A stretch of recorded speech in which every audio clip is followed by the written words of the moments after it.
Hello and welcome to the God is Geek podcast, episode number 494. Had to look at the document that you can't see just off screen. My name's Adam Cook and I am joined by Christopher Hyde. Hello, Chris. Snuff off, you snuffing spark. Okay, we're starting early, so it seems. And I'm also joined by Lyle Carr. Hello, Lyle. Hello, I'm here in this dingy packing hell, but I'm still here. You're still here. You didn't want to miss a week. Very respectable decision by the Lyle. Which only makes sense if you listen to another podcast that we do.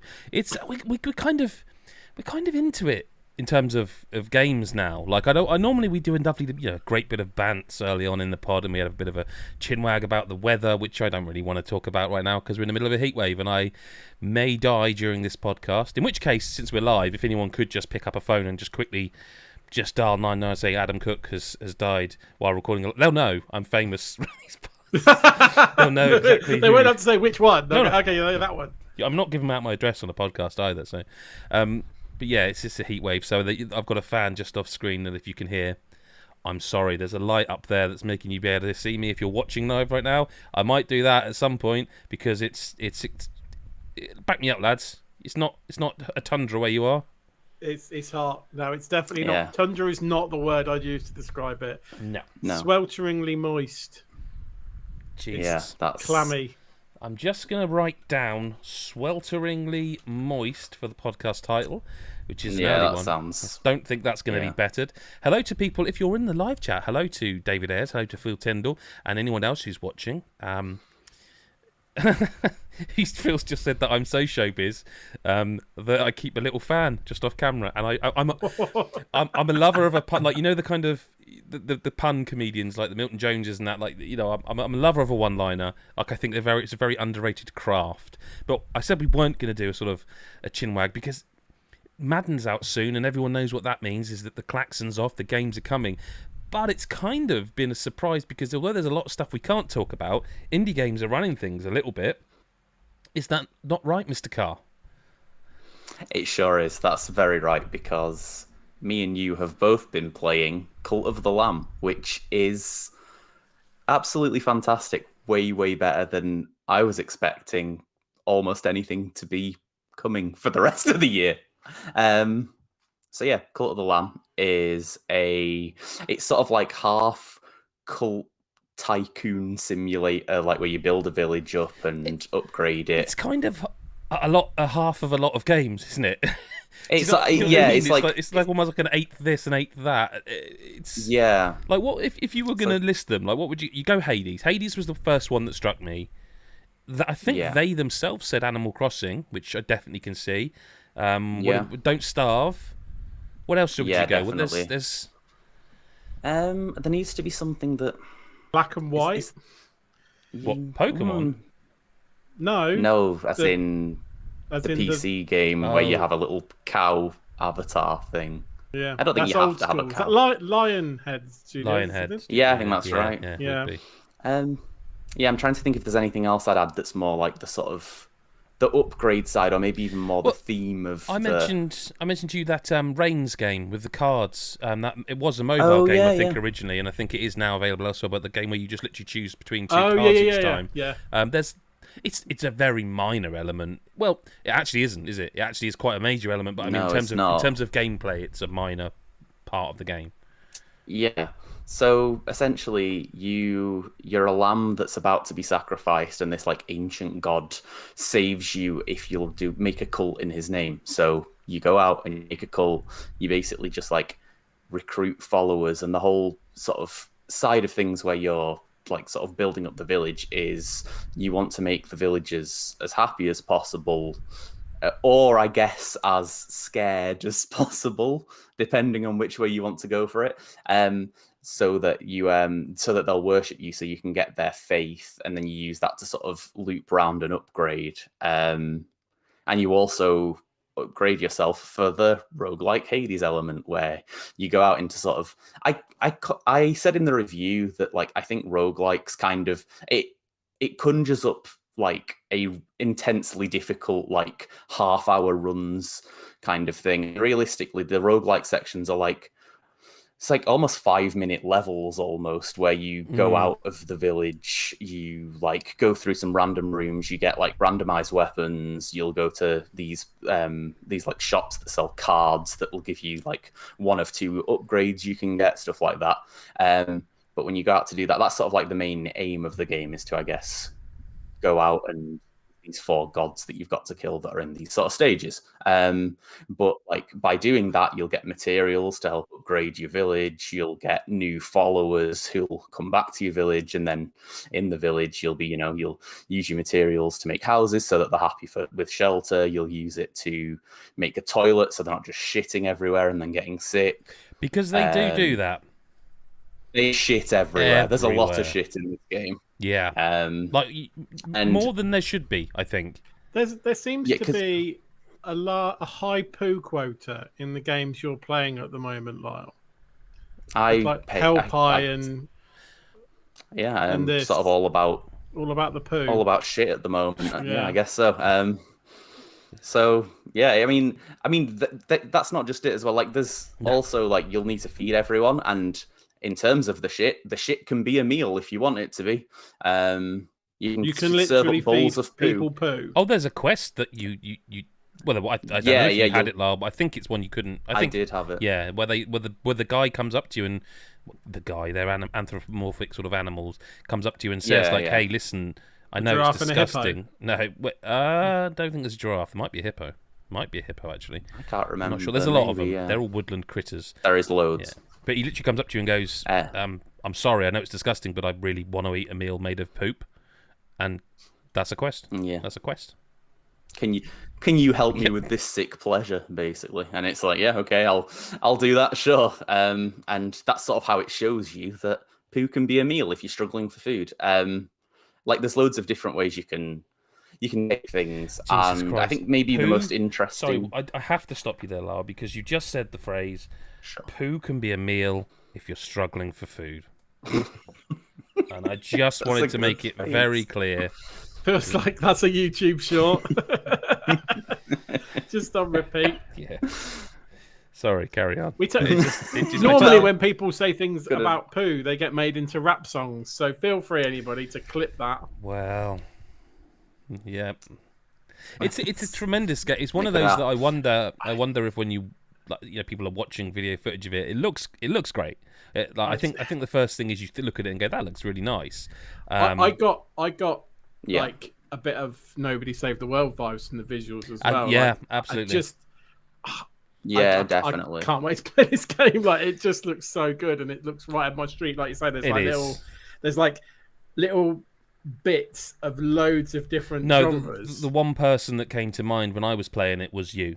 It was genuinely the one person in my mind. I was thinking, Chris Hyde will love this game. Yeah. Like, straight away. We both played it on Steam Deck. I played it on PC, this computer we did as well. Yeah, I tested it on a laptop too, but I'm pretty much played the whole game. I mean, it isn't verified, but it may as well be. Like, it probably will be by the time people hear this. It's fine. It just feels like playing a video game on Steam Deck. It's the way it interlinks all the systems really good for me. Like, at first it does feel a bit like, is this too much? Is it too much? Because it is a lot. Like, there's no question about it. There is a lot. But it just never I can't say it won't for anyone, but for me, and clearly for Lyle, because you give it 9.5 out of 10, like, just never did overwhelm me. It just didn't. Like, it always felt like I could skip it. Like, sometimes you just run out of time to, like, give a sermon, for example, which, improves the morale. And at first I was like, oh God, I didn't get back in time to do that. And it's kind of fine. It's not a big deal,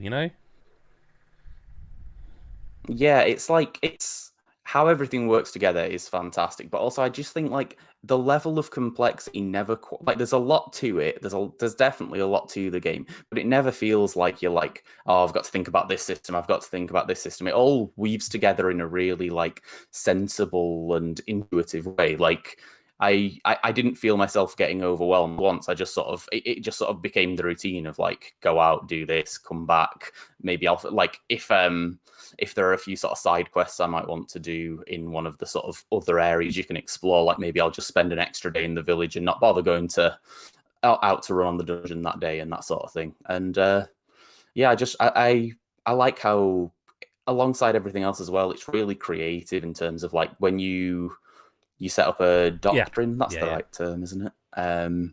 Where you get given two options of something you can do to like, you know, that your people have to follow essentially. So it'll be like you can set it up so that you can perform a ritual that makes everyone rest for a day, and you'll get way more worship, and everyone will be loads happier. Or you can set it up where everyone suddenly doesn't need sleep for 2 days, but they'll be miserable, so they do loads of work for you. You can set it up so you can have it where people will eat grass, and when they eat the grass, I say people, they're animals, so eating grass should be fine anyway, but you can set it up so that they eat the grass and they can't get sick. So maybe you don't need to farm as much because you can just cut through loads of grass while you're out. The magic mushrooms one. There's just the so many little things. Because you can literally, well, it doesn't say magic mushrooms, but essentially you can do they're mushrooms. They're mushrooms. You can brainwash your cult into essentially being your faith meter being full for 3 days. So you can kind of like go, right, well, I can go concentrate on something else now because like that's kind of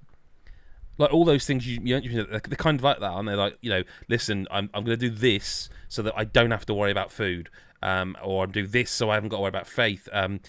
There's one way there's a doctrine where you can make one specific cult member like be an enforcer for you.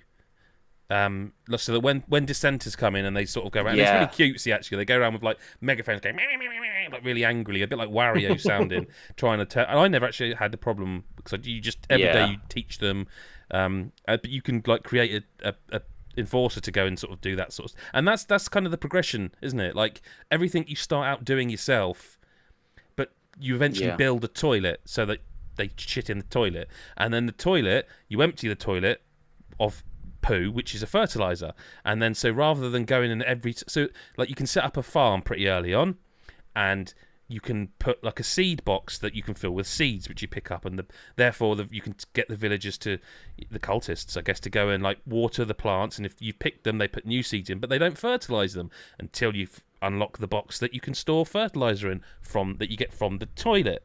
So you know this constant progression down the line feels storage, both. You say? Yeah, I guess it's not the most like the storage isn't the best bit of the game in that respect, but like it makes sense. Like, you know, you unlock the toilet, so you don't have to go around cleaning up the poo. Now you can collect like 10 poos each time you're there, and put them into the I don't remember what it's called, but like the fertilizer box. So now they can fertilize the crops, which makes them grow quicker. You know, then oh god, now they're all being sick everywhere. Okay, I'll build a like a sick bay, and there's another one that's in that sort of section. I can't think what it is, but there's a third one. Yeah, I can't think what it is, but there's you know everything you can kind of think would be in one of these games, like a Stardew Valley, a Harvest Moon, that kind of farming sim, I guess, is in here, and it meshes in a way where it's like, I don't know how big the development team is. I would have guessed not huge, but like it's quite impressive how it all kind of gels. Because if you just took the cult part of the game where you can go off to like other areas, do fishing, or play the what's that Knuckle game called? Knuckle? Yeah, that's Knuckle the one. Bones, I think. But like there's all that sort of stuff. Knuckle if you Bones, just had that, I still think this would be a terrific game. But like the fact there is a kind of roguelike combat sort of thing in here as well is almost like, well, they like it. It almost feels bigger than I would imagine the dev team is, if that makes sense. Like, it's just really impressive. Yeah, definitely. And in regards to that like sort of big size of the game, how big the game feels, you talking about all those farming elements to setting up the farm, getting the fertilizer. Yes. Because of the doctrines I used, I didn't do any of that. I didn't research the farm for the entire game. It's one of the earliest unlocks, and because I instead got that doctrine I mentioned before about using grass as food and just like maybe went fishing a little bit more and stuff, I sort of used that as my shortcut to not focus on that side and instead have more things like, whereas you were saying that you had dissenters that would, stand around and you'd slowly get rid of them, I researched the stocks right away and I shoved them in a corner. And that's the thing, the reason I didn't do that is because I had a doctrine that basically, if you had nobody in prison, I think it uses the term prison, if you have nobody in prison at the start of the day, you get a bonus plus 10 faith. So I didn't want any of that. Yeah, that's what I mean. And I picked the opposite, which it's yeah. So my opposite was like, if there's someone in prison, they're like, oh well, it makes sense. Like it will make everyone else stay in line because they know that there's a punishment. So that's my doctrine. Better because I never found I struggled for faith, but once or twice. But like, yeah, your solution is probably better. But there's that's where the kind of, I think the reigns bit comes in, is that like when you get to the doctrines, there are. I think there are 8 for each type. So 8 for food, 8 for like health, justice, all these kind of, the 5 things within the game, I guess. And if you each time you choose, you're choosing one of 2. I assume there aren't any more, but I think there are 8 for each one, and you choose one of 2. So each way, and it draws a diagram. You can get. It doesn't matter whether you're left or right, left, right, or left. It doesn't matter which combination you do, other than it changes the game based on your picks.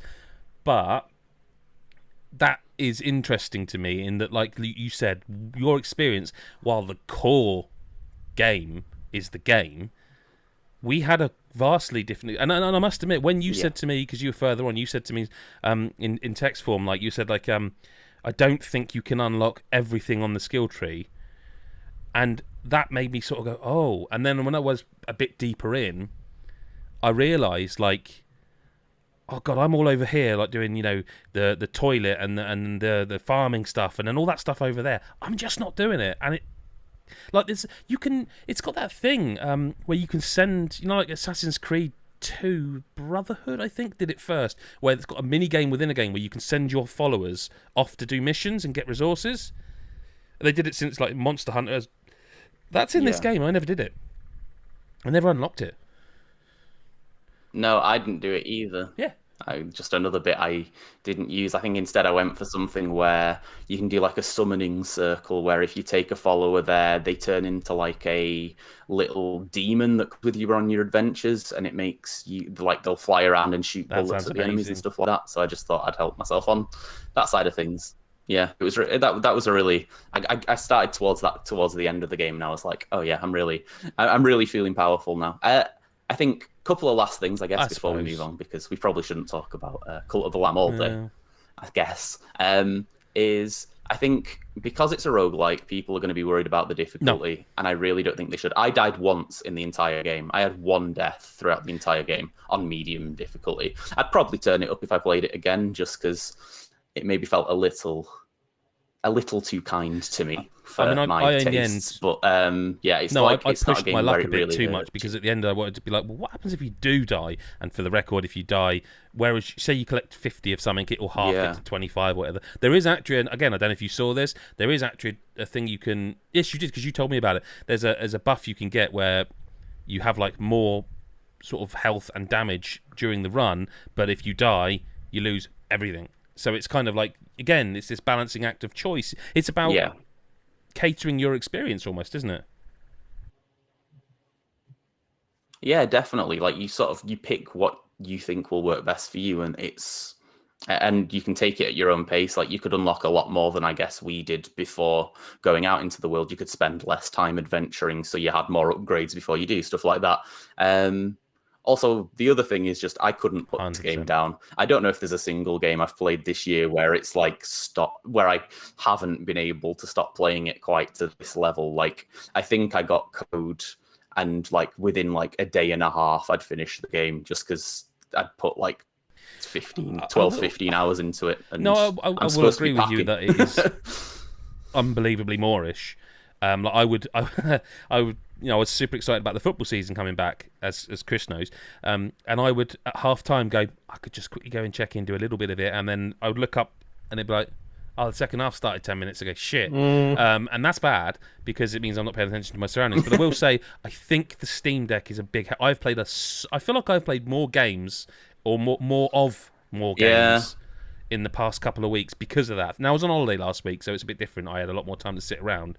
But I just feel like it's just there. I can just pick it up and play it. And there's such a huge library in Steam, like especially over the years I've done sort of games coverage, that like, yeah, I'm almost like, I agree with you because I did the same thing. But I don't know how much of that is Steam Deck combined with Cult of the Lamb. It's definitely a great game. Don't get me wrong. I know it's... Yeah. It's also... I'd be interested to know how it performs on Switch, because then it would basically be the same as playing it on Steam Deck anyway. If it's like a decent enough port, like it would be the same level. We both played on PC and Steam Deck, and none of us have played any console version.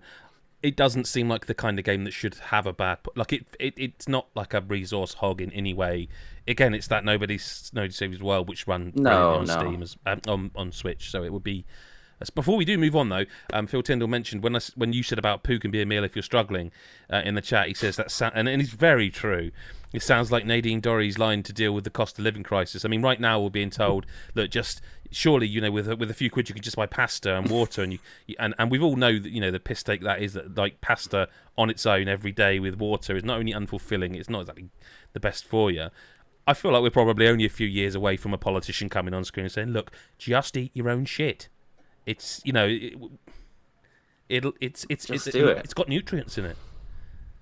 Put it back in the ground." I don't know. Anyway, Mr. Hyde. I have to follow literal shit conversation. Sorry. Speaking of shit, matters. Something that is definitely not shit. I'll play a couple of games since we were last together. I'll start with the one that has absolutely consumed me, given that seems to be the theme at the moment, which is Xenoblade Chronicles 3. I knew this would happen. Sorry, Chris. Before you do go on, I have to do this. It's the kind of... We're on YouTube. Mikhail, 179 Indian rupees. Have a good podcast. Super chat. He says, Pokemon Snap sucks. Sorry, Chris, but I presume he means like the new Pokemon Snap. Or he may just mean... Generally. But sorry, I hate to interrupt you. But maybe it's Super it's a chat. franchise. And it is legally binding. It's on the YouTube. You've got to do it. So please, back to what you were talking about. It wouldn't be my section of the podcast if I wasn't constantly interrupted while I'm trying to talk about games. So you carry on. So Xenoblade Chronicles 3. He says both of them, Chris. What's that? He says both of them. Does he? Cheers. Yeah, you keep me up to date. I'm sure he'll have things to say about what I'm about to say about Xenoblade as well. So, so Xenoblade Chronicles 3. I fucking loved the first two Xenoblades. So this was like always going to be one of those games that I was just going to jump in and be obsessed with. It is my equivalent of what you've just said, Lyle. Every waking minute, I just want to go back and play it. I'm thinking about it when I'm going to sleep and all that sort of stuff. So I adore it. I don't know how long I've had it, but I've put nearly 40 hours into it since I've had it. And it's brilliant. We spoke a lot, Adam, when you reviewed it about how good this game is. I'm really enjoying it. I haven't played obviously it to the end, so maybe some of the things that you spoke about I can't comment on. But for me, the story right now, I'm really engaged in it. I just want to be clear that when I said stuff in the review about like I said to you about on the podcast, about how some of it's really obvious. You'll definitely have seen some of that by now, like where you were like, I can't imagine who that is. There's been two like reveal things. Yes. Right. One of them I didn't see coming, and the other one is You'll have to tell me what that is off podcast because I've spoilers. But the other one, you definitely. The other one, which is like you say. Actually, no, there's been three, and two of them are obvious. But like one of them, I'm guessing you haven't had the reveal yet, but you don't need to have one because you already know. What's that? One of them, like you say about the reveal, the big reveal moment. Like I'm guessing one of them, you actually haven't had that reveal moment yet because you're not far enough in the story. Had it, but you don't really need it because it's I've seen a character. I've seen what they've been referred to as, and I'm not. That's the thing. I didn't even say that before about the name because I didn't want to do anything spoilery. But the name, And there's other names, and I was just like, are they going to do the same thing? But anyway, but I mean, I've said to you, I think I said to you off when we were messaging about it, but before, like, JRPGs do that. Like, no, and RPGs I always do wanted that. to see it. I wanted to see where it would get, because it's kind of almost like you say, they all do it, but how are they gonna do it? Do you know what I mean? Yeah, and like I say, I want to be clear. It's not. I don't think. Oh, it's shit. The story. No. I actually found the story to be a drag, like not a drag, like a pull all the way through. Even when, like I say, I could see what was coming. I did find it interesting, but it is definitely not as clever as it thinks it is. No. It's interesting because the first talk too much about this spoiler, but like the first time that like it gets introduced, it's all like shadows and no chance of knowing the face, and you're like, who's that mystery character? And then like within like the second time you see them, it's like, there's the face. Unless you're blind, you're not gonna, So it's. But they were wearing a mask. How could you possibly have known it would be them? Yeah. If you haven't seen it from the mask, we're gonna call him this. Anyway, right. Yeah. So, but like there have been a couple of surprises. I was like, didn't see that coming. Knew something was going to happen from what had happened before. So there have been a couple of things, and I do think the story in itself is interesting.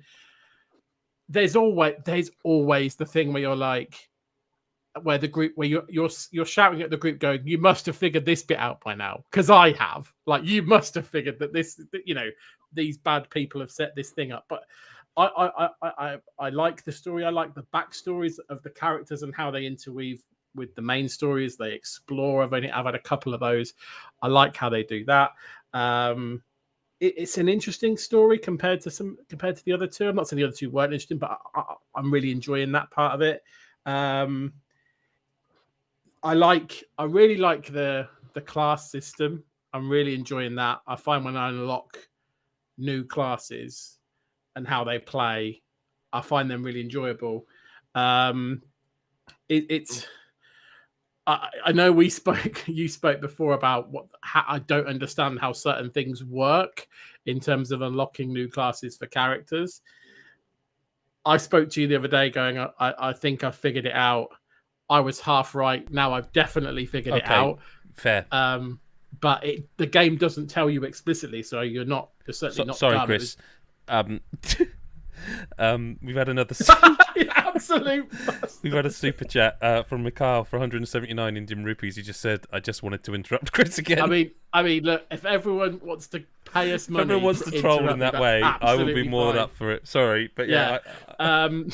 It doesn't. It's not going to play as well if you're just listening. But when people interrupt me, it tends to really throw me off what I was saying. You were talking about the class system that you have actually worked it out. Sorry, now. So the class system. So, I find that I really enjoy like trying the new ones out. Yes. And even though it's like attacker, defender, I was going to ask you about that. Do you? Because now I've got some space. If you know what I mean. Even though I had this game for a very long time and Nintendo were great about getting it out early, I've not touched it since the review because there's shitloads to play and there's stuff we can't talk about still now. I was thinking a lot after we talked about the class stuff, actually. And I was thinking about, I wonder if they could have just squeezed one more type in. Because I think what can happen, and this may be a big deal in how you enjoy it or anyone else enjoys it. I had a spate where I just kept unlocking, I think it was attackers. So they're side what I'm quests a lot noticing of right them. now. Yes. What I'm noticing, right, because I'm in this situation because the game tells me to, so I have to be anal about it, is I must have 2 of each, and then I can have a hero, which means I've got 3 of something, right? So I have 2 attackers, 2 defenders, 2 healers, and then a hero. Okay. Right, that's how I roll. Yep. And sometimes I'll forego that rule if I'm learning some classes and I'm in an easy area, right? I feel like I can handle it. But otherwise, if I'm going up against the same level of stuff, I don't want to die, because that's a pretty solid setup. The problem I'm having right now is all the new classes I'm unlocking, they're either attackers or healers. Okay. So everyone's maxed out in defenders because there's like, and you feel a bit like you're wasting your time unless you change them. I'm pretty much where everyone's maxed out. Not quite. Yes. No, I get you. But I get to the point where I'm looking through the character list and I've unlocked all of them almost in order. And I'm like, there's not many defenders here. Like, there's only what I would say about that is I had the opposite problem toward the end of the game, but that's not a spoiler because some of them are some really interesting. So there is some really interesting classes within the classes. There was one towards the end that was a defender that I would not have, if that makes sense. Like yeah. As the game ramped up, I was like, this one stays. It just had some arts and abilities, and actually, to be honest with you, during the combo chain battle, sorry. Chain fucking terminology's gone at this point as well. But during the chain stuff, one of the hero abilities was so useful. Yeah. It's like that's what I like. I like all of that. That's unique as well, because that I find. Well, I have my way of doing those chains. No, absolutely. What you think is the right way of doing it, and all of that stuff is very. I love that. That's all tailored, and I will say, like, just on that kind of thing. Obviously, you mentioned there's a lot. Well, this is my worry about every time we talk about this game is that, like, we have just it's impossible unless you literally go, right, this week we are only talking about Xenoblade Part 1 because are we going to stick to combats or chain? It's so much. Oh yeah, there is a lot. What I will say is, I felt like at the start, because the way this game works is they feel like they need to tutorialize everything, which is fine. I think that's a reaction to previous criticisms, though, I will say. Which is, they've gone the other direction. To be honest, I'd rather know what your mechanics are. Yes. Even if I'm like, I could have got to this menu myself, I'd rather know and you take me through it. So I felt like at the start, I was like, okay, you're teaching me to suck eggs because I've probably done this in some of the previous games. But actually, I like the fact that you take me through it once in the later ones because they're a bit more spread out. And I'll be honest, like, I don't feel like I feel like I know everything. A bit like you said about Cult of the Lamb. Like, I'm not overwhelmed. I feel like I know everything and I'm just sort of learning more stuff. And you get kind of into a rhythm with the stuff that you know, and then it goes, now you can also do this. And I'm like, right, okay, well, I'll add that to my arsenal. And you tend to, like you kind of said, like you've just got more choice. You don't have to do all of it. Like you said, you sometimes save chain attacks just for the really the big bads. The battle. I just found that the battles took long enough without adding a chain attack into a. I'll agree with you. I only use chain attacks on high level oranges. I mean, I guess you could if you were like really trying to maximize the amount of XP you gain because you could overkill everything and get extra XP. I guess if you, in theory, you could turn that into a 200-hour game comfortably by doing chain attacks. They don't. It's a bit like. I mean, we don't want to get too far into the interlinking stuff, I would guess, but it's a bit. It's like a lot of them. They just won't. They're not going to be active because you're just not fighting long enough. But then sometimes they'll be active loads because you'll get 2 to 3 chain attacks. It's just so it is the most mechanically dense game I think I've ever played. I think that's. But what I'm saying from my perspective is, again, you know where I'm at in the game. I have no idea how far, but like it's. I'm not at a place where I'm like, this is. I don't feel like this is too much because I think that what level are your characters? Let me ask you that. What's that? What level are your characters so I can just gauge roughly? 40. Okay, so you're knocking on. Okay, so you're knocking into it fairly. Well, there's still stuff. What I mean is because stuff unlocks as you level up. But I am significantly over leveled for the areas that I'm in. Right. Because of the side stuff that I'm doing, which I have a plan for, which is fine. But yeah, I'm even the oranges that I encounter, I'm like, this is just easy. Like, I was the same. There was only a few, and there was more towards the end of the game where I started to see an orange, and I'm like, yeah, I'll come back. And very early on in the game, there's very early on when you see that giant monkey, and you're like, that's the one, and you're like, yeah, I'll come back, and you don't even need to go and check its level. You can see visibly, it's like, yeah, all right, no, but yeah, I must admit, to a degree, I think it's probably the easiest one of the 3 main. I didn't find it sometimes I would die in a boss, but it's quite generous about checkpointing in that system, and I find often that's because you weren't expecting a boss and you've got a class or 2 or 3 equipped that are brand new and they're like level 2, whereas if you're going to go into a boss battle you probably have you maxed out classes you're a bit more familiar with. Like, I'd die if I was playing as, say, Noah as like a healer, because I just wasn't as comfortable playing as Noah as a healer. It's you know what I mean? It's interesting. I find so because I remember seeing earlier, like Pooh said, I only play as attackers, and I'm like, no, because I find if I'm playing like if I'm playing against, and if I was playing against a boss that was at my level, I'd be like, I might actually go on healing because I'll do it properly a few times. and efficiently. Yeah, I did a few times, but generally speaking, I stuck to attacker or defender as whoever I was playing as. But that was mostly because I wanted to be able to make sure that the break art was in very quickly. You know what I mean? And often as Noah, and towards the end, as I say, with Noah, I just stuck him back to his original class because I felt he'd learn. Like there's a couple, I don't want to mention it, but there are a couple of classes that were so kind of weird. Let's just say they're weird. Yeah. And the visual representation of them on the screen doing their attacks, I couldn't follow it.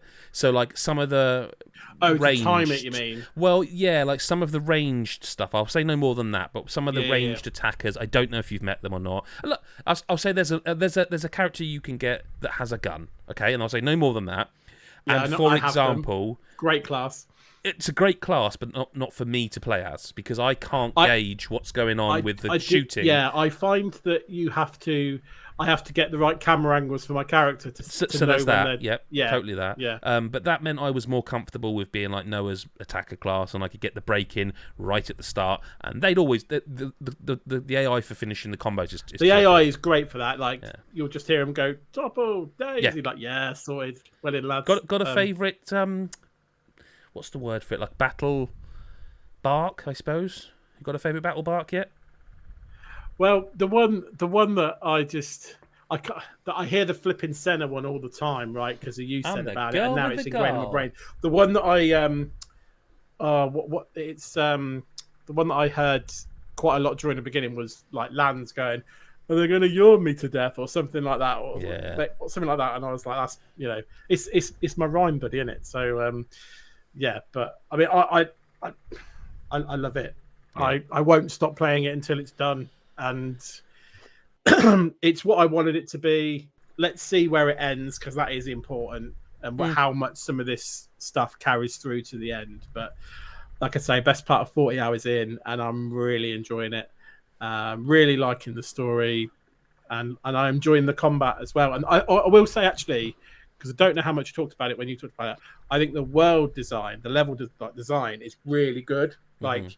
You're looking at it like, I can actually go up all those hills and then it unlock more things and it's all interconnected. Like it's all, I think that's really good. It's a lot more vertical than I think some of the previous games in terms of all of that stuff, kind of weaving back on itself. I think that's really good, which is why you need that flipping route navigation thing to help you around because the map's still the map. But, which is the best and biggest quality of life improvement to the game. Yes. I think is a must. It's so nice to just like, if you just go, hang on, sorry, where am I supposed to be going? Just ping it on for a second, go, that direction, right? Okay, I ended up never turning it off, to be honest with you. After a certain amount of time, I was like, I'm just going to leave this on. Not because it was always badly designed or anything, but just because it was like, I always know where I'm going now. It's easier then, yeah. It's a modern video game design trope, isn't it? That if you might, you either have that route finder, or you have like a ping that you can go towards. It's we should move on because we need to move on. We're going to talk about it, I'm sure, more and more. But you've also, at this point, what was it, a week ago? I keep wanting to call it 2 Point Hospital. Do you know what? Like, at one point, the thumbnail for this YouTube video said 2 Point Hospital, and I went, "Oh no, it isn't. It's Campus." I actually had to check if I'd written 2 Point Hospital in my review by mistake because it's just so natural because there's so many years, and also having on the back of Theme Hospital. But 2 Point Campus it's only been out actually I think a couple of days. Like I think it came out like Tuesday 9th, I think. So at time of recording a couple of days ago on Game Pass. So review's been out for a little while, like you say. Really, really well worth people's time, I will say. I gave it a 9 out of 10. And I'll be honest, I didn't expect this game to be this good. I expected it to be competent. I love 2 Point Hospital, but when I first heard the announcement, I don't know if you felt the same, of 2 Point Campus, I was like, okay, it's going to be good. It's not going to be as good as 2 Point Hospital. They won't make it work. 2 Point Hospital was like nostalgic from Theme Hospital, and they've kind of nailed it there. But I think 2 Point Campus is the better game. I said that in my review, and I always hate saying that, sticking my opinions to the mast, but there we go. I think it's better than 2 Point Hospital. I think, look, let's be clear. There are a lot of similarities. If you like 2 Point Hospital, you're going to love 2 Point Campus. That's never in doubt. The same sort of visual aesthetic, the little kind of witty humor of like the announcer and things like that. That's all there. The puns and the play on words is all there. But the way this game's kind of, you can tell that they've learned from 2 Point Hospital with 2 Point Campus, because they've really thought, okay, how do we make the game? How do we kind of make it more integrated and more of a game that works all together than like kind of little kind of competing parts? Like, for example, in like 2 Point Hospital, you had like the happiness of your patients.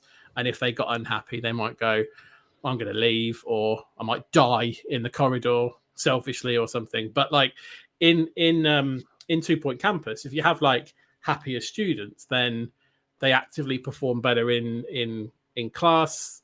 They'll therefore earn you more money. They'll get better grades. They'll stay because they won't get expelled, and it actually helps you. It's more in your interest in terms of the design of the game for you to keep them happy, rather than it just being, I'll keep them happy just in case, but all I really want is their money. Well, actually, no, keeping them happy is what drives the money, because ultimately grades gives you money because it keeps your courses open and keeps your students on your courses. So happiness feels much more integrated than it is. And, you've still got the same things as you had in 2 Point Hospital. They need to eat selfishly. They need to drink. They need to shit. They don't like being too hot or cold. The core things are there. But they've also got kind of built an extra sort of relationship thing into this one. So, you can make, obviously these students can like make friends on campus, and the more friends they make, the more deeper relationships they make, the happier they are. So you want to put in sort of fixtures and fittings that are like 2 people. So like benches for 2 people, or like a foosball table that multiple people can play together, or things like that. So then they can build friendships and relationships, even like a double bed in the shape of a heart in the dormitory, that kind of stuff. And who knows what happens in there. So there's also a relationship side, which also raises the happiness of your students. So that feels a lot more integrated. The other thing that I felt was a lot more integrated was the kind of kudos system. So there's the normal money system, the stuff you pay for stuff, but kudos is what you use to kind of unlock new fixtures and fittings. And it was in 2 Point Hospital, but it was really kind of like you can choose what to unlock, and I want this thing that looks cool, I'm going to put that in my hospital. And it, they might have some benefits like making it look more attractive or whatever, but it was more down to you. Whereas actually what will happen in 2 Point Campus is the students will go, I want that love bed because I've got a relationship with Shirley and we want to take it to the next level, so can we have a love bed? And that makes them happier. Or they'll say, actually, in my in the room where I'm learning about this particular course, I need this particular like desk or something. So that's gonna make me better at this particular course. So if you put that in, it means I can finish my assignment and get better grades. So actually now you're spending your kudos not on just the stuff you want, but the stuff that's going to help you again make more money and is more, make students perform better. So it's a lot more of an integrated experience. It feels more considered as a whole. But what I really liked about it more than anything was actually the one kind of, I guess, criticism of 2 Point Hospital was that the levels felt very samey. Yes, there might be different nuance, but you're still doing the same thing. It still feels quite similar in each of the levels. And I'm not going to say that they're completely different in 2 Point Campus, because you still got to build dormitories and lecture theatres and things and toilets. There are still core rooms that you've got to build. But in every different level in 2 Point Campus, you have different courses that you run as a university. You run different courses, and you can choose your courses, and more become available to you as you progress the levels. And that what courses you run completely change up the rooms that you put together, and also how you kind of win those levels as well that they're designed around. So like there's like an archaeology level, for example, where you literally put on an archaeology course, and you've got to put all these rooms for archaeology. They're dig sites, so they've all got to go outside. They can't go in the rooms. They've got to go outside, and literally they're digging for precious artifacts. And you can either, when they're dug up, they obviously get the grades, but also you can sell those artifacts for extra money. And in that level, you haven't actually got a lot of money to play with, so you need to kind of balance that up. Or you can stick them on the ground for people to look at, and it makes the university more attractive, which makes people happier and gets them better grades, and makes the artifacts worth more money in the long run. So it's a bit like that level is quite unique for that one. Whereas there's another level where it's like a sports-based level, and you're creating a cheese ball team where people just chuck balls of cheese at each other. And the way to win that level is obviously for your students to get really good at cheese ball through the normal learning process, but then they have to beat their arch rivals at cheese ball before you can progress to the next kind of level. So it's like a different feel. And there's like a, I think you did the preview, didn't? There's like a wizarding level, and there's like a cooking level. There's the courses and the settings all feel very different. I will. I'm not disagreeing with you, but the issue I took with it at preview stage was, although what you've said is all true, everything you've just said is obviously true, and then the like the kind of Harry Potter style school, and yeah. But like, it did feel very familiar, which this is going to sound awful, and I don't mean it to, but it made it feel difficult to get too excited about. Yeah, I mean, look, I agree with that completely. I say in my review, I think my sign-off line is it's an evolution, not a revolution. Like it isn't brand new. I'm not going to sit here and say 2 Point Campus is completely different from 2 Point Hospital.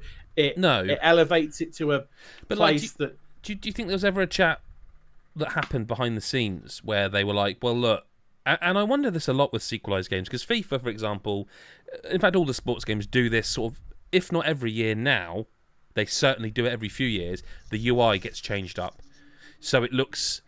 Yeah. So when you boot it up, you aren't like, that's FIFA, because for a while they didn't. For a while, FIFA didn't. And I think they got wise to someone. It would have been some marketing research somewhere where they realised that having it all look, spending that time and money that you don't want to spend because it's kind of pointless on all the UI and menus to look vastly different, makes you feel like a serialized game is a new game. And like 2 Point Campus feels very much like 2 Point Hospital for me in terms of the UI, the color scheme. It is using the same, and I wouldn't expect them to change up fucking visual style every time, but just even the menus, maybe. I don't know.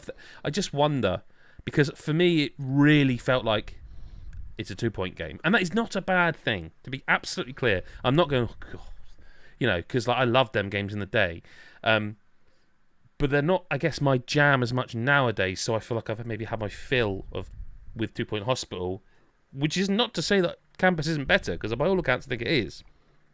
It's just, I don't know.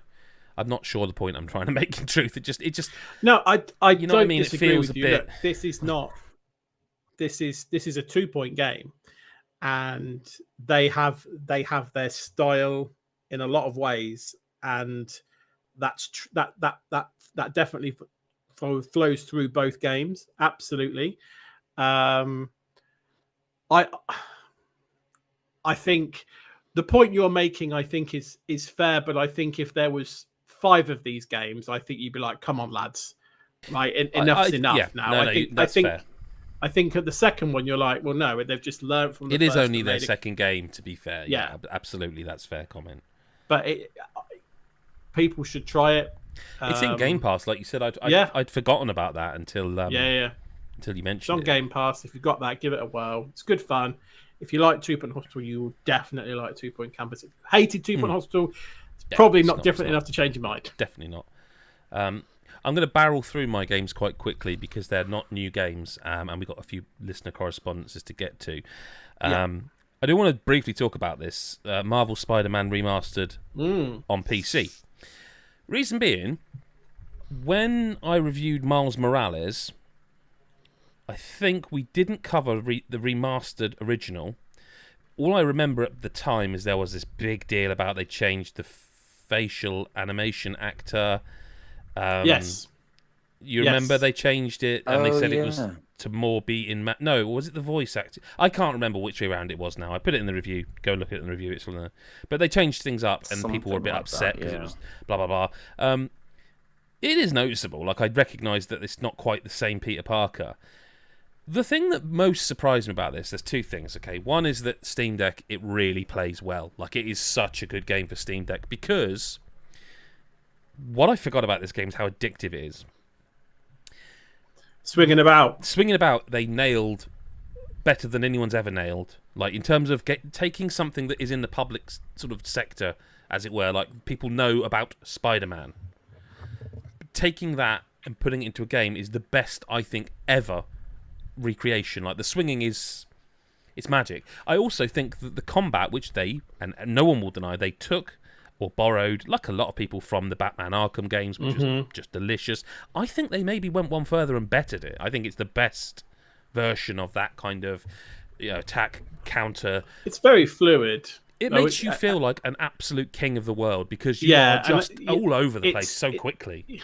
It's like you say, like it's like the movement as well, like, isn't it? Like it's very simple and fluid. It's that balance, isn't it, between ease, but it has got that layers of complexity. If you want to learn the timings of the counters and things and the different options you've got, you can pull off some beastly things, or you can just keep it basic. But it makes me want to go and play it now, but I can't do that. This is the thing, right? So I platinumed it on PS4. Yeah, it's not actually a difficult game to do that with. I don't remember. Did all the DLC. Thanks for belittling me, but yeah. No, but it's not one of the harder ones, is it? No. It's just a bit time consuming. I think I'm going to end up doing that again on Steam because just swinging around the place, collecting stuff, doing the little. You probably will. Well, it's just like there's no barrier to it. There's nothing rubbing up against you in a bad way. It's just permanently allowing you to just go.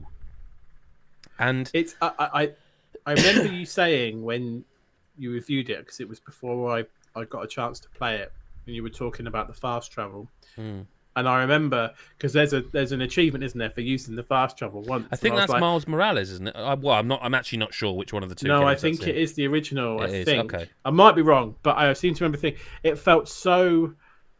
It's I pointless. don't want to do this. No, and they know it. Doing they know it for a trophy. No, and they know that. I mean, like, there's so much just to love about this game. Like, it's so enjoyable. Like, this is the biggest thing for me. The biggest thing for me was that I kind of didn't expect this to happen because having platinumed the first, reviewed Miles Morales, I kind of thought I might be all done because it's like this is what I would call Insomniac's action game, and I thought maybe I'm not ready.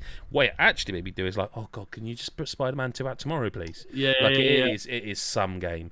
And on Steam Deck, it's like it hovers between the sort of 30 and 60 depending frame rate, that is frames per second, depending on what settings you've got it at, if that makes sense. Like we did a little short on that, and you can see it runs really well, but there's definitely scope to make it run better. I just kind of found my happy medium. But speaking of really good games, I finally played Neon White as well, and my god, that's a good video game. Like, I don't want to talk about it for too long, but the footage, if you're watching this on YouTube that you're seeing, there's supposed to be more of it. I ended up with 3 minutes of barely usable footage because even though I was playing levels I had already done aces on, and I was like, well, I can do better, I can do this better, even though I all it would have been is a better time. I'd already aced them. Do you know what I mean? It just like I really need to play this, and I know I'm naughty for not, but Xenoblade. But like, do you remember? You may have not been this nerd when you were younger as a kid, but I was like on like time trials and stuff, and just constantly replaying things over and over again to just get that better route or whatever, whether it was like Mario Kart or whatever. And this just screams at me that it's going to be that all over again, where I'm just going to try over and over again. No, it is exactly that, and with the added fact of you always know. Yeah, you always know how to be quicker. Yeah, it is an execution thing. And it's going to annoy me as well. Like I remember because I remember how I felt on Forza Horizon. Yes. And that was my first Forza game, and even that was like, well, I want to beat so and so because it's just told me that I'm in third, and look how close I am to overtaking Adam on this drift or something, and you just go, well, I'm going to keep playing that until I've beaten him. And that's literally what this is, right? From what I've seen, just like it is that. What I would say is, like, even doing this capture for the podcast, I realised doing a level that I'd already aced, I could do quicker because there's a bit of water, and water makes you run quicker. And doing it, I was like, oh, there's actually scope to do this much quicker. Mm-hmm. And I think I then did get an ace for that one. In fact, there it is on the screen. New best 30 seconds. So if you're not watching it, go watch the podcast in video form on God is a Geek YouTube channel. But yeah, like there's no, like, I know Mick was due to come on this week and he's played it as well, and he's the same. Like, this game is like, don't sleep on it. It can be had cheap-ish. Yeah, it's like on. Yeah, and like the more I play it, the more impressed I am as well. Like, as you go forward and you get to see, like, there's like side quests you do for the different characters where they kind of shake up the mechanics and make you play in certain ways, and there's like, you unlock more and more weapons that have more sort of mobility abilities too. So like, I just got to a point where there's a shotgun where when you use its discard ability, you sort of turn into a fireball and shoot in whatever direction you are pointing at, and it's incredibly compelling, and it's just like, the more powers and the more guns, the more levels you go to. Just like, for me, it's getting better and better as I go. It's one where because of exactly reviews and stuff, I'm not pumping hours and hours into it at a time, but when I then pick it up for half an hour, I'm like, oh God. That's what I should have just been playing this. The trouble is I also can't move on until I've at least got a gold and the present that's in each level. I'll be like that as well. Like, yeah, and so that means, because of like reviews, because of other content that's being done, I haven't finished it, and yet every time I see it there, I'm like, oh, God damn. I imagine it is that Blitzer game, right? Like, you can just give it a few. Is it? Oh yeah, God, yeah. I mean, literally, like the 3.5 minutes of footage I put up for this very podcast, I think was 10 minutes worth of recording, and I just cut it down to less menu stuff. Really, it's absolutely. You could just blitz the trouble is, it's that same thing I talked about with Cult of the Lamb, is that you'll go, do a quick couple of, just try and better my time on that level during the half time, and then you'll realise the match is over. It is that. It is so addictive. But that's it for this week in terms of games we can talk about. We're going to go to listener correspondence, and I realised I was taking the piss a bit last week with the jingle, so I've removed the sort of discoloration and stuff off of it. So it's just a little bit. It's a normal jingle now. So handing over to you. Here we go. It's time for Chris Hyde's listener correspondence. It's time for Chris Hyde's listener correspondence.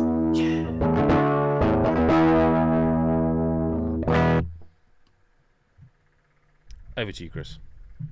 Okie dokie. Right, so the first question comes from Phil Tyndall. So I think it's one for you, Adam. Okay. But I'm sure Lyle can chip in as well. It's about Steam Decks. So it says, Adam, is the Steam Deck worth picking up, bearing in mind I already have the Switch OLED, Series X and S, and a PS5? I have my purchase link, but I have less than 24 hours left to decide to pull the plug or not. Is it notably better than the Switch OLED, bearing in mind games are running at PS4 settings on it rather than PS5? Battery life, is it really as bad as 90 minutes for modern games? Any wisdom you can eschew? Cheers, bud. Battery life is an interesting one because there's a lot of ways to extend it. So one of the tricks I think a lot of users do, I don't know if you've done this yet, Lyle, is that if you set the refresh rate on your deck to 40 Hertz and then set the frame rate to 40 frames per second, you'll get better battery life, but you'll also won't really know, because there's a very technical explanation for it, but essentially, while the jump between 30 and 60 is massive, the jump between 40 and 60 is less massive than between 30 and 40. Now, I know mathematically that doesn't sound possible, because there is 10 difference versus 20 difference, but it's about what your eyes can see and the refresh rate. So 40 frames per second, I do this with most games, and it gets it's a trick of the eye. It isn't actually 60 frames, but your kind of brain thinks it is because it's not 30 frames. 30, it's very clearly better than 30, and so it looks smoother. There's also FSR on the Steam Deck now, which they've updated, and essentially there's a lot of this now happening in the PC gaming world, like DSSL. No, what is it? I can't even remember. But what it is in layman's terms, in the explanation of what it actually does is, say you're running a game at 720p on Steam Deck, you're running it like 1280 by 800, I think the default resolution is. So a little bit more than 720p, but that's essentially the screen is what it is. What FSR allows you to do, right, is knock the resolution down to like sub HD almost, but FSR, it's like this magic tech, and this is what they're using a lot with NVIDIA cards now, is it makes it kind of look better than it actually is. It's like machine learning stuff. So this happens a lot on PC now, where you can't, you haven't got the latest graphics cards, you can't do it. You can get it running okay, but you can't get the most amazing things. So like there are things on that which bump the resolution up via machine learning. And FSR is now something you can do on Steam Deck. And because you're lowering the resolution of the game, it's not using as much power, because it's not trying to output 720p or 800p. It's actually outputting lower, where the machine learning is doing the magic. So it's kind of like faking it, but you can't tell, but you can. And also it's really important to say that battery life is massively variable depending on what you're playing. Like Lyle, you've played a lot on Steam Deck recently. Like Cult of the Lamb is a lot more than 90 minutes on that game. Oh, it's loads, and I haven't played a huge amount of like very modern, very intensive games on the Steam Deck, and from what I've played, it's felt like the Steam Deck's had like more battery life than most tech I use at the moment. Really, like more than I get more time out of it than I do out of my Switch, in terms of like when I'm just playing. Usually it is different indies, roguelikes, and deck builders and the like. Like, I don't notice it going down quickly at all. It's not something that's been an issue for me at all. And like, I also I know it's just I don't in while I play, because I'm not taking it out and about. But I'm generally next to where I can plug it in, so I tend to, when I get it to about 50 or 40%, I just chuck it on charge and do something else anyway. But that's not because I have to; it's because I've usually played about an hour and a half, and I'm like, okay, I'm just gonna. But like, the other thing, and I've heard this a few times, is that the games that are running a PS4 settings, I think I'd err more towards what I've seen of it in terms of a PS4 Pro, like Spider-Man, for example, and God of War is a great example that are deck verified games that really look and run very well indeed, like really well. The really important thing about this is that it is not a cheap purchase. It's not. Phil's in the chat and he's like, says he's got the invitation to purchase a 256 gigabyte model. I'm really surprised by how much I've used this thing. There's been a few cases where I wished a game run better, and so I would go, right, I'll just come and play on a PC. But I would say maybe one or two, and I've played a lot of this thing. And I will also say one of them, the most noticeable one, is a pre-release game that has been patched multiple times and probably will be patched again before release. So I can't really, I mean, I'd be breaking embargo to talk about it, but I think that will actually not be the case by the time the game is out. The issue is like Phil says, is it? There's a bit about the Steam library. Is it only worth it? He said in the live chat, is it only worth it if you have an extensive Steam library? It really helps because you've already got loads of games for it. It's like buying a new system and I've already got 600 games for it. It does.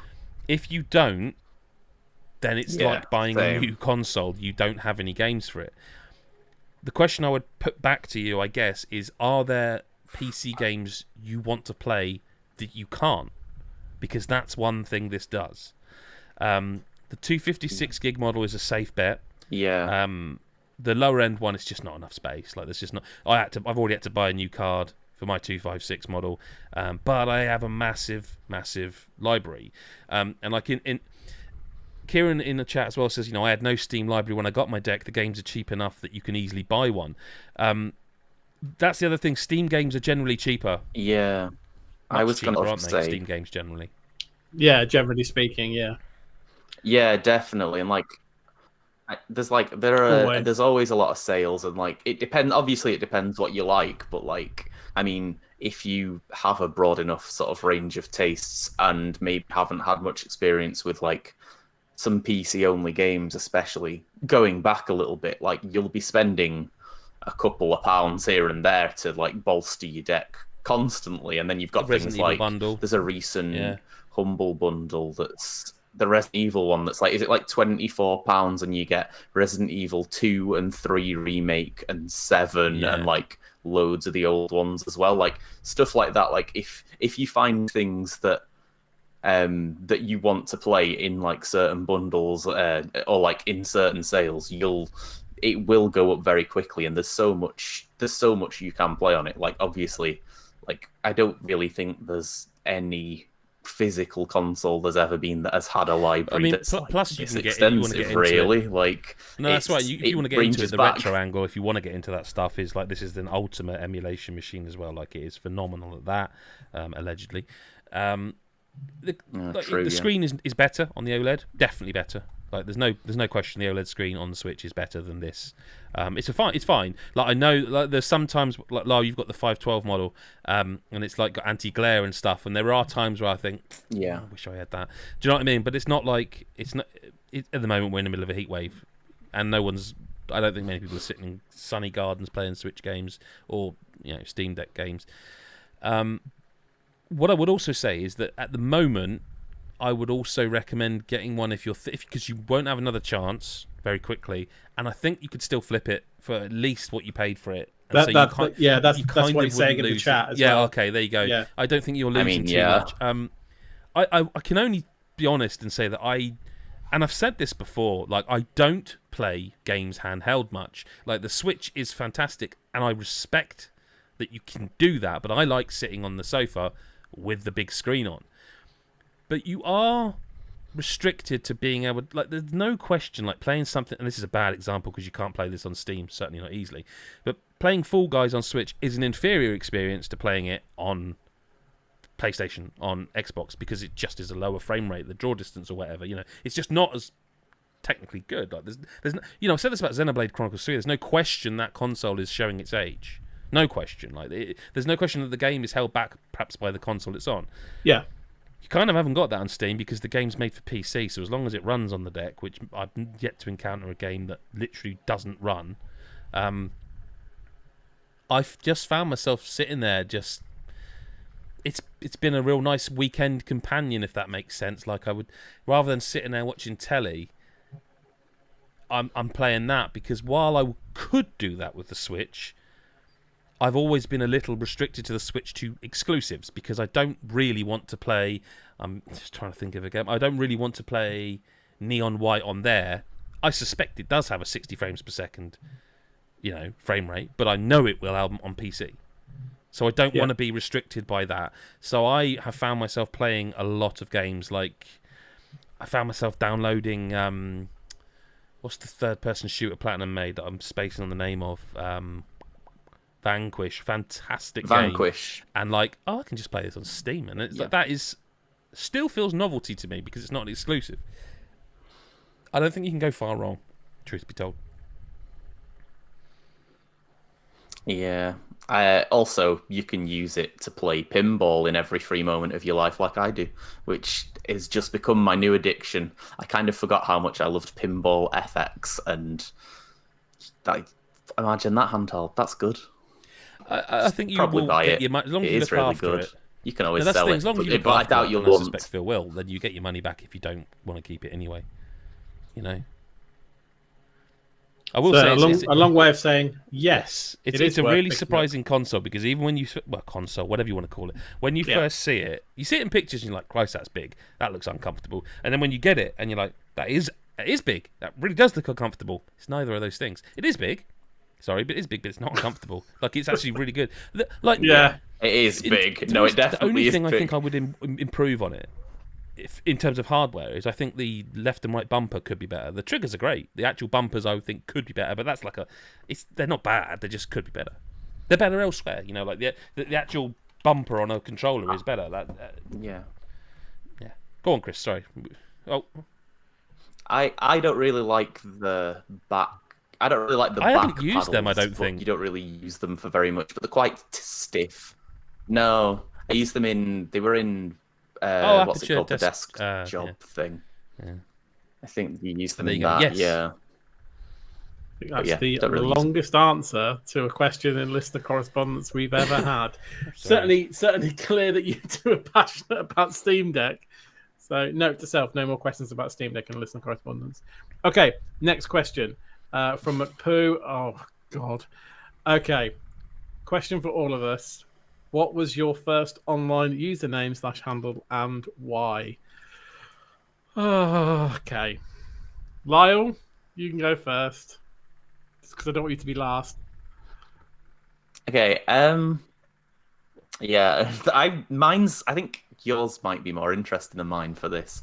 I'm having to go with the first one, like I remember as well, I guess. But like for a while, I was insert descriptive word here and then Merrick, and I think Merrick was from a early Flash series. It was like a character in some sort of early Flash series, and I don't know why I chose it. I just sort of did for when I was playing games, and eventually it faded away. But I was Epic Merrick on Xbox, and I think I was Purebred Merrick on PlayStation, just because they're the words that were free at the time. I've definitely, I can't think which console it is, but I've definitely seen Merrick as one of your usernames on something. Yeah, I think I've changed it since because it was free. Because obviously it didn't used to be back in the day, did it? To change like your gamer tags, etc. But I think I've changed it since, and it was just like it's never something I've really been that bothered about. But I also don't really know why I picked it. Okay, I feel like I want to save Adam for last, so I'm going to go next. And mine kind of is it's a bit similar. Like anyone who has played PlayStation games with me will know what my username is. It's Milky Malky, and that's kind of that name has kind of in the age of internet forums and all that sort of stuff was kind of the name that I had throughout the years. And I hate this story from where it comes from because it comes from school and bullies and all that sort of stuff. And but cast your minds. It's like sausage fingers all over again. Sausage fingers, but it is meat and anatomy based, but not where you think it's going. So, if you cast your minds back to 1995, right, the golden years, Jesus, you might remember a marketing campaign by Campbell's, and Campbell's, for those that don't know, used to probably still do sell meatballs in sauce in a can that you can buy if you fancy meatballs in tomato sauce in a can. You can buy Campbell's meatballs. And there was a television campaign with a character in it called Malcolm Meatballhead. This is true. And it was literally a boy called Malcolm who just wandered around and had a meatball for a head. I'm watching this now on YouTube. That was the level of marketing and naming. It's up there with Boaty McBoatface, I guess. And this campaign was running at the time, and I was at school, and I can't remember what lesson we're in, but must be one of the good days because we were watching a video in class, and I was near the front because I'm a fucking nerd, and all the cool kids are at the back, and they couldn't see the TV because of my massive head. So then some hilarious boy went, "Oh, it's Malcolm Meatballhead," and then literally, how many years later? 27 years later, my old mates from school, still call me Malk, short for Malcolm Meatballhead, to the point where one of my friends who had known me for 3 years came up to me at school and went, "Hang on, I've heard that your real name's Chris." And I'm like, "Yes, my name is not Malcolm Meatballhead. It is, in fact, Chris." So then Milky Malky just came from that. Malky, and then Milky Malky, because I had to come up with something that would fit into the, names that hadn't been taken before. So Milky Malky was born, and Hannah has stayed for many, many years and is still my PSN handle. I've tried on many other platforms to kind of just put Chris Hyde and kind of move away from it, but the meatballs never leave you. So you asked McPoo, and I've had to tell that story to many people, and now I've told it to you guys. You're fucking welcome. I thought it was like the Mary Whitehouse experience, milky. Yeah, no, and quite a few people assume it's the whole milky thing. It's not.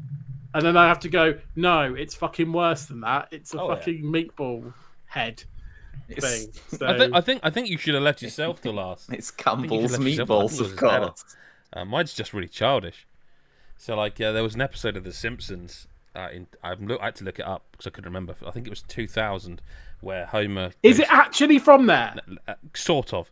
So okay. Homer basically goes to be a missionary, and I think he's forced to, and he shouts, "Save me, Jeebus," right? Yeah. By the time I got to start creating handles, Jeebus was already taken. Mm-hmm. And so I thought, I've got to just add something to the end of it. And rather than like call myself Jeebus Cook or Jeebus Adam or anything like that, I went for Jeebus F. And the reason for that is because I'm a child. And so sometimes when you have to create forums and stuff, you'd have to put a full name in. You couldn't just call yourself like Adam C or Jeebus F. F has to stand for something. So the name, I thought, and this is how I've always been a child, is short for fucking cunt. But see, I thought it was going to be Jeebus fucking Christ. No, like, I thought it was like... but it's a portmanteau of the two words. So the F in Jeebus F is fuckunt. So Fukunt. The two together gets past the swear filter because you can't call yourself Jeebus fucking cunt. Oh, so Jeebus fuckunt. You're Jeebus fuckunt. Yes, and that because I couldn't be Jeebus, so I'll be Jeebus fuckunt. I've always been a massive child. I told you should have left yourself to last. It wasn't as good as yours. Yours was terrific. Like I created my own. You basically told a bullying story. Yeah. There we go. Just brought up some harsh memories there. Okay, so Failgunner, so Mick, the guy that's been super chatting and interrupting me all day, has got his questions for us again. So we're gonna kick off with yours, Adam. Favorite meal you've had? This is a question. Favorite meal you've had this year, and where was it? Are we just discounting home stuff? It has to be like you've gone out. I think because otherwise I could just list my wife's cooking. It's a bit of a soppy answer if you go, my wife's. Truth be told, I prefer my wife's cooking to most people's. So we've actually been to a few different places recently. Like the local cinema we've been going to is kind of one in Southampton, and it's got there's a TGI Fridays, there's a Nando's, there's a Five Guys, and there is a thing called Casa Brazil, which is like where they come around with different meats and slice it onto your plate, like all different meats. Yeah. Honestly, apart from the Five Guys, most of them are quite disappointing. So I would have said Five Guys because Five Guys burgers. But I recently went to. Do you have the lounge restaurants near you? Like we've got one called Arcado Lounge. I forget what the one is. Went to one recently in Poole. I had it was like it was a bagel with sausage, egg, and bacon, and it sounds totally dull. It was laid out like a meal. Sorry, muffin, not a bagel. It was absolutely sensational. Every time we go in those lounge restaurants, it's like they're all different, and they're named after like the area they're in. Like the Arcado in Christchurch is near an ex-arcade, not a gaming one, like a place, So I would have said that. But last night we went to a place called the Old Barn, which is very near us, and had a meal that was just really nice. Just a burger and chips, but really well done. And like in terms of service, there were 6 of us, and one person's meal was like it didn't turn up to the point where we were like, should we say something? Or they just, and then they did turn up with it, and the bloke just goes, really sorry about that. The chef slightly misread something. You won't get charged for that. And no one else spotted that but me, I don't think, because I think he was. I guess I was head of the table, and like I looked at the bill afterwards. I was like, that was cheap. They really didn't charge us for a whole meal because they were like a few minutes, not even 5, like a few minutes, maybe 5 minutes late. And I was like, that's service. Yeah. But it got me thinking about like this question. Got me thinking about all this. And it's like, do you know what? I don't know that always the best meal you've had isn't even always about the food. I think the company makes a meal better. I think how you're feeling makes a meal better. Like, and I was properly relaxed and with people, my family last night, and it was just like. So I think probably that was the best meal I've had recently. It was just everything about it was good food wise. The coleslaw was amazing. I love it when you get a really creamy coleslaw, and it was so nice. Yeah, there you go. Okay, I think I know the answer to the next one, but I'll ask it. If you could delete Twitter or YouTube, which would you pick? Twitter. Yeah. That's why you can't find Adam on Twitter anymore. Yeah, I think that's already. Well, I think it was also the general question of which one would you delete from existence. I think the answer is still the same. Twitter. Yeah, categorically. Very briefly sum this up by saying that in my life currently, I have enough cancer, so I don't need any more from Twitter. So we'll delete Twitter. Twitter. We'll get rid of Twitter. Okay, just bring it back. Do you think Persona 5 Royal on Game Pass would do anything to the sales of Switch or PS5? No, because people have been going on about wanting a Switch version, a handheld version for so long that they will still go. Well, people might go Steam Deck. That might cause a few ructions. PS5, I can't see it like it. No, I don't think it will. If I'm honest with you, I think it's just about time, isn't it? Let's face it. It's just long overdue. Yeah. Exactly. I think people will still go Switch or Steam Deck. I didn't think it was going to happen eventually, but I didn't think it would happen this soon. I think they're releasing them in the wrong order, but that's not the question. I should do your questions. Yes, please. Chris, Xenoblade 3 thoughts uncensored, not the tame thoughts from the pod. Future there. Give me the real thoughts. Favourite party member so far? So I did save a bit for this, not necessarily uncensored, but I know Mick had a point around the music, which I will just say, I do think that maybe the music is a little underwhelming compared to the other two. I think that in Xenoblade Chronicles and Xenoblade Chronicles 2, the music there's a few more rousing tunes outside of battle and stuff, and it all just it's very atmospheric and well done. But I like a couple of upbeat bangers, and unless they come in the second half of the game, I'm in the best part of 40 hours in and feel like they're merging into one, apart from like the battle music, which is very familiar. So that's a little bit disappointing for me. That chain combo theme is like lodged. Yeah, exactly. That one, yeah. And that's very similar to, I can't remember whether it's Xenoblade 1 or Xenoblade 2. I can't remember. It's very similar. Favorite party member so far, I think it's got to be Lance. He's my dude. Really? Yeah. Or Uni, because the banter that what I didn't actually say, what I do like about it, I've said it to you off pod, the slang translation into English of this game I think is really good. Like, because some of the references, one of them said about eating, that's good scran. I was like, whoa, hang on a minute. Like, what do you mean? How do you know what scran is? Why would someone that's translating a game know what that is? And some of the interactions between Uni and Lands are very, very colloquial, and I think that part of it is very well done. The writing's really good, and I like every now and then I'll pick up on a colloquialism, and I'm like, oh yeah, that's good. You can tell it's not just by the book translation. So yeah, there you go. He also wants to know, do you think Xenoblade X will be ported? I think it will. I think the reception to this game has been good. I think the fact that they've gone to 3 from 2 so quickly shows that they know that it works, and they know that there's an audience for it on Switch. Why would they not? Assuming there's not a technical reason not to do it, why would they not have it in their back pocket? So I think that they will. Okay, back to you then, mate. Okay, Lyle. So if you had a limited time this year, I feel like that could be asked any year, what 2022 games would you play right now? Mm-hmm. So if you don't have to worry about time, what would you play right now? What would I play right now if I didn't have to worry about time? I mean, because there are a lot of games, because like I'm currently trying to figure out if there are games I have to not play this year. Like, I'm not sure that I'll definitely fit Live Alive in, or I'm not sure I'll definitely fit Triangle Strategy in, maybe, which is a shame because I think those games, which are games, I'm sure a lot of people will think, that's an important game to play, but I'm struggling to see where I'll fit everything in. But I don't know if I should pick one of those or I should just pick one that I'm particularly excited about. I really want to play the new Fire Emblem Warriors after Adam became a Muso. I was going to say, I guess it's kind of like, if you're if you had no review games on and had no pressing, you weren't moving house.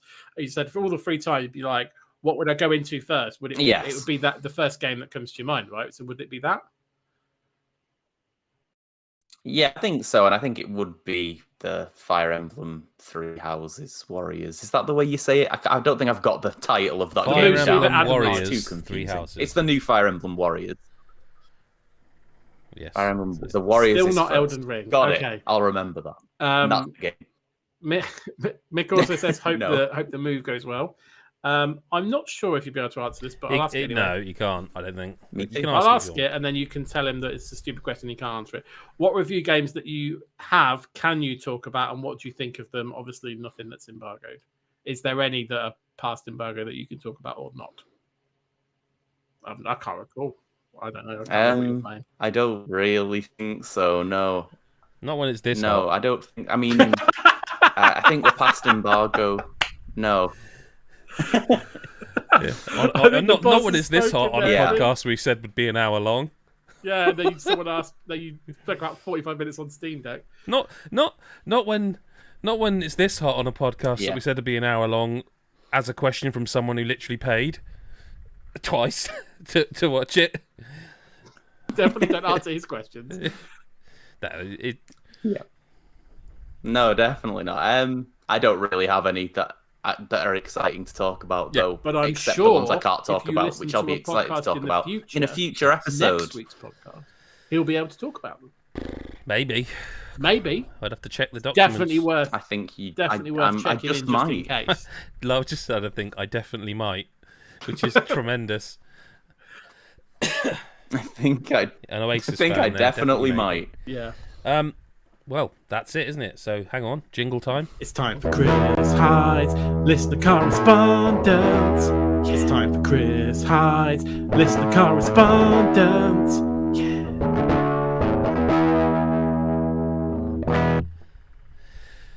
Thanks very much, Chris. Much appreciated there. That's pretty much it for this week. We'll be back hopefully this time, same time next week. A little bit later next week if you are live. I can't actually remember why, but there's a reason. We have a special guest. Oh yeah, that's right. Yeah, of course. Yeah, how could I forget? Plenty of games to talk about. Thank you to the super chat people. Thank you to anyone who watched us live. If you didn't watch this live and are catching it later, and I know there's a lot of people that do, whether it's audio or via YouTube, you can go to godisgeek.com for all your gaming news, reviews, guides, features, everything you could ever want. You can also get merch there, so you can get like a hat like this without an Under Armour thing on. I'm not sponsored by them; it's just comfy. But you can get a hat with the God is a Geek logo on, or a T-shirt with the God is, which I'm not wearing, and none of us are. But you can do that, or you can get. Actually, I don't know if I slightly move the microphone. You can see the cushion. There's a cushion, just sort of there-ish with God is a Geek logo on. You can buy that sort of stuff, reasonably priced, and has been checked by us that it's actually good quality, which it is. And if you speak to people who've bought it, they'll vouch for the quality. You can also go to patreon.com/GodIsAGeek, where you can join us, and you can find our Discord that way, which is $1 or £1 a month, and you get access to loads of stuff there at the moment. And we're currently putting out every 2 to 3 weeks a Patreon exclusive podcast called Breath of the Lyle, and we have a plan for what's going to follow that when the 10th episode of that goes out. It won't be immediate, I don't think, but shortly afterwards we have another. It may not be exclusive, but it will certainly be a podcast you get early on Patreon, and that's the only way you get it early, and it will probably be a good 2 weeks early, so there's no reason it can't be that, so you'll be very much an exclusive club. Otherwise, thank you to Chris, thank you to Lyle. Lyle, in case I don't see you before, I hope the move does go well. Chris, I'm sure you would like to wish him that, I don't know, the van crashes or something, and yeah, maybe see you next week. Maybe see you next Tuesday, eh? Maybe. See you next Tuesday, even though we record on a Thursday. Thank you, everyone. Still works. Watching. It does. And we'll speak to you next week, or whenever you choose to listen. Ta-ra for now.